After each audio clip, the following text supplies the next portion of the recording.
It was well planned. Damn this cold.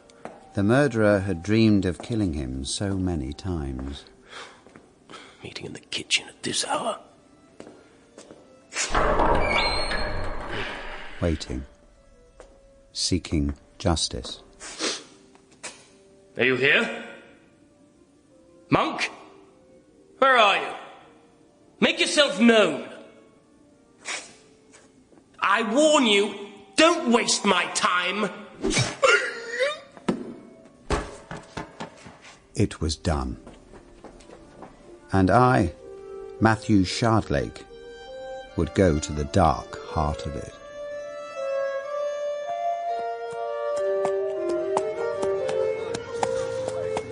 Summoned to Westminster, I averted my eyes at London Bridge Arch, where the heads of executed traitors stood on long poles, the gulls circling and pecking.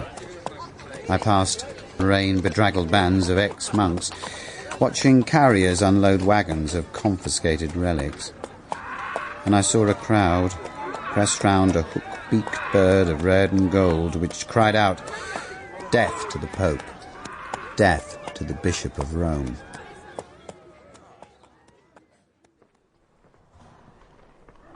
At the palace, I was ushered through a hall full of hushed clerks, hard at work in the web of my master. At the far end was a large door, where I was bid enter. There, in the candlelit gloom of his office, stood the Vicar-General himself, Lord Cromwell. Close the door, Matthew. Come over here. Look at this. A child's skull in a gold casket. Barbara Sanctissima, my lord. The skull of St. Barbara. It's from the Cluniac Priory of Leeds. A most holy relic. And here, a skull from a nunnery in Lancashire. Also St. Barbara. They may have two-headed dragons in the Indies, but here we have two-headed saints. I wonder who they were. That's my Matthew. Always after an answer. I don't know who they were, but the caskets will be melted down like all the others, and the skulls will go to the dunghill. Men should not worship bones. Now come, sit down. We have business.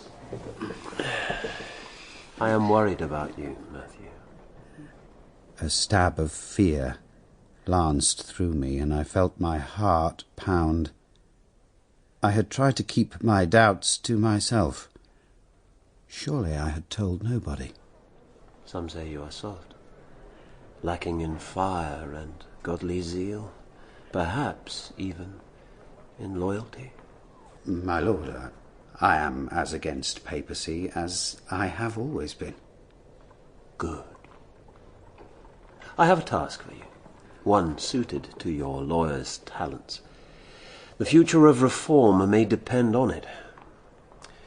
This deceit, monasticism, this idolatry, greed, and secret loyalty to the Bishop of Rome. 200 monasteries owning a sixth of the country's wealth. It is a canker, Matthew, in the heart of the realm, and I will have it ripped out. You have made a good start. I have barely scratched the surface, but I have to proceed carefully. The king fears rebellion and won't have any more forced surrenders. So what I need, Matthew, are voluntary surrenders of the monasteries. But why would they do that? Because I can bring particular pressure to bear.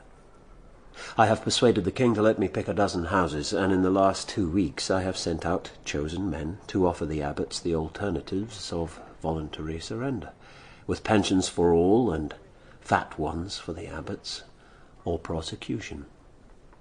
Have you heard of Scarnsea? No, my lord. It is a Benedictine house in an old silted-up channel port on the Kent-Sussex border. There's a history of vice at Scarnsea. Sample complete. Ready to continue?